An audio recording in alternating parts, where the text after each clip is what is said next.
Allez, salut à tous, on se retrouve pour cette petite vidéo du dimanche. On va faire le tour de mon élevage qui est réduit puisque une grande partie de mes espèces sont dehors en diapause. On pourra voir que quelques espèces qui sont en repos hivernal à l'intérieur. On va commencer par les Messor barbarus qui sont vraiment très inactives.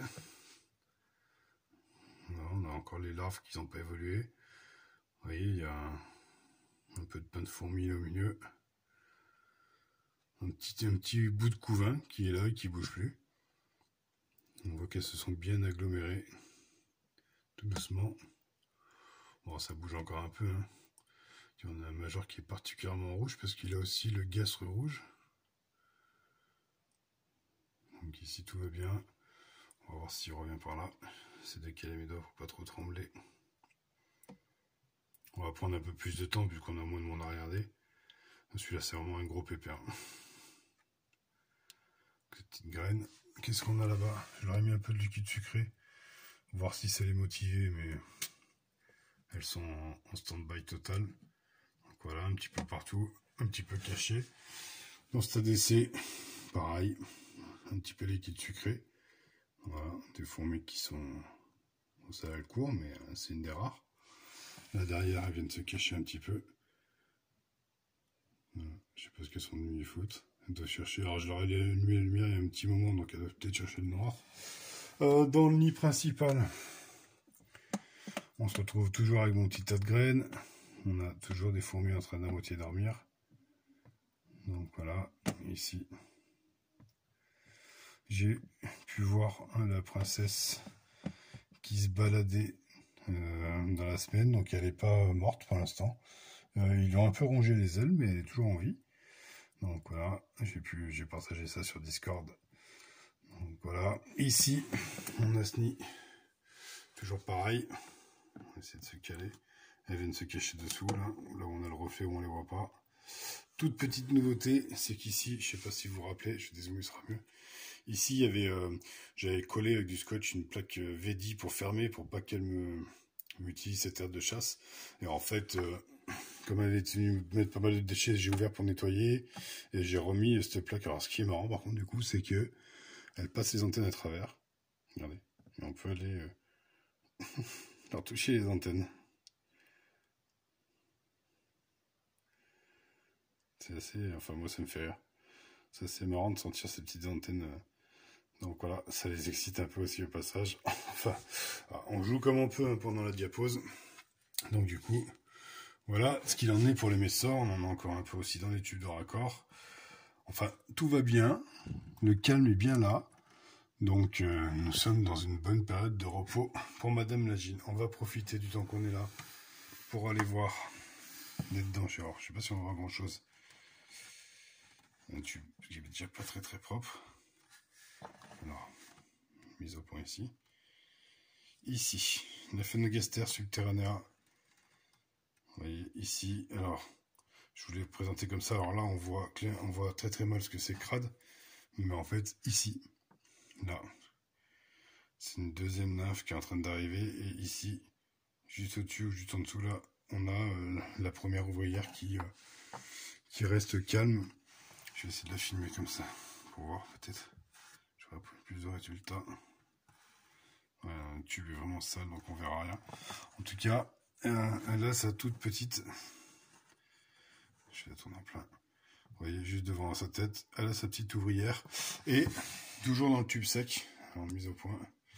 Toujours dans le tube sec, même s'il est toujours raccordé avec un humide, elle reste là. Donc je pense que c'est ce qu'elle préfère. On va passer sur la Scutellaris. Que je mets pas en diapose, qui fera diapose à la maison, celle qui fait partie des 5 qui restent à la maison, tout simplement parce que celle-là avait pondu, donc du coup on peut voir, alors où c'est qu'elle les a cachés, on peut voir que je les nourris aussi, hein. On voit bien sa physiogastrine malade, et on doit avoir ses œufs quelque part. Alors attendez, je vais regarder hors caméra, où c'est qu'elle les a collés, où c'est qu'elle m'a mis ses œufs, ah là. Alors, attendez, je la fais tourner en plein. Enfin, il y a une tache de moisi. Là, juste devant sa tête. Là, en bas là, vous voyez la tache blanche, une belle petite grappe d'œuf. Tout ça en étant à 21 degrés. Donc elle va y rester. On descend en dessous, on va aller voir mes Crantatus à moi. Donc qui sont bien calmes. J'ai dézoomé un peu vite là. Quelques-unes dans l'air de chasse. Donc voilà, je les ai nourris. Et dans le nid, en fait, le couvain et la gine est là. Vous voyez, on dirait limite qu'elles sont mortes, tellement elles sont immobiles. Elles sont en train de se reposer, les demoiselles. Aucune activité, aucun développement de couvain. Tout va bien. J'enseigne un peu le nid, mais tout est nickel. Donc voilà, on va passer rapidement sur celle-ci. Ce sont les Scutellaris alors celle-ci là, celle-ci a des ailes. Je l'ai ramassé une toile d'araignée, elle n'a jamais enlevé ses ailes, mais elle est toujours en vie. Et les autres n'ont pas pondu. Je les ai toutes nourries un petit peu, histoire de les aider. Et ça se voit sur leur physiogastrie, encore une fois. Et voilà, on va passer à côté. Dire bonjour à ma Japonicus. Vous allez enfin pouvoir la voir. Maintenant qu'elle est toute seule à être chauffée, je peux la chauffer par le dessus. Donc, hop, mise au point. Ici, on voit très bien le couvain sous l'ouvrière. Voilà, j'ai mes doigts dans le micro, ça va pas être ouf.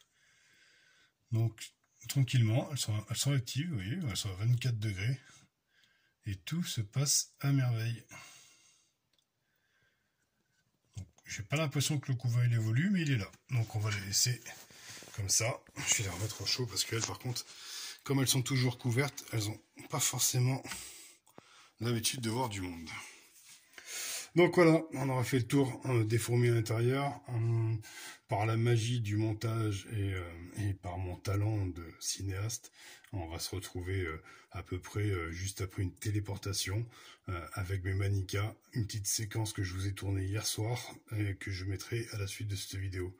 Alors on est parti, on se retrouve chez les manicas dans 3 secondes. Et nous voilà, c'était magique, hein. Donc du coup, on est chez les manicas qui sont, elles, en extérieur. On va essayer d'avoir une mise au point. Vous voyez, alors, il fait 16 degrés dans la boîte. Donc du coup, on les voit toujours actives. J'aurais préféré qu'elles passent en diapose, mais le fait qu'il ne fait pas assez froid chez moi. On va en profiter pour leur mettre un petit peu à manger. Excusez-moi. Voilà. Ça c'est fait. En dessous là, je leur ai mis d'avoir quand même avec du miel dedans, donc avec un coton, ça a l'air de fonctionner. Je vois qu'il diminue tranquillement, donc tout se passe bien. Ah oui, par contre c'est un truc que j'avais pas pensé, c'est que j'avais collé une fraise dans l'air de chasse du dessous avant de les foutre en diapose, et j'ai regardé. Donc elle est là-bas, elle a peur d'avoir moisi. Là-bas on voit un petit dépotoir.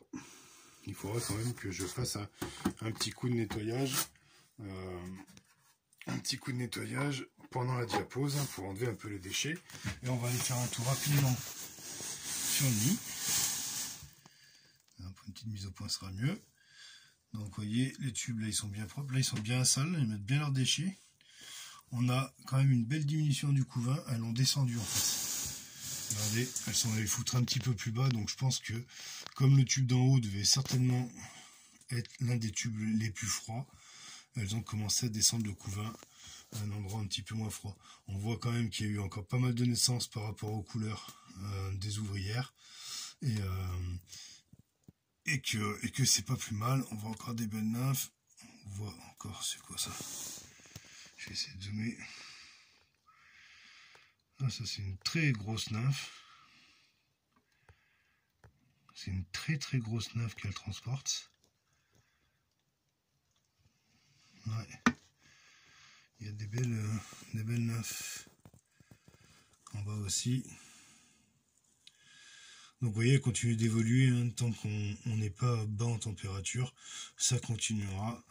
Mais au moins, je vous aurais montré un peu les manicas ici dans l'air de chasse. Alors c'est pas spécialement pratique. Je vais mettre des thermomètres dans pas longtemps, on verra mieux les suivis de température. Alors, on va essayer de faire une mise au point. Et voilà. Allez, sur ce, j'ai réussi à faire quand même une vidéo de 10 minutes. Ce qui est pas mal, malgré la diapause. Je vous souhaite un très très bon dimanche et je vous dis à dimanche prochain. Allez, ciao ciao.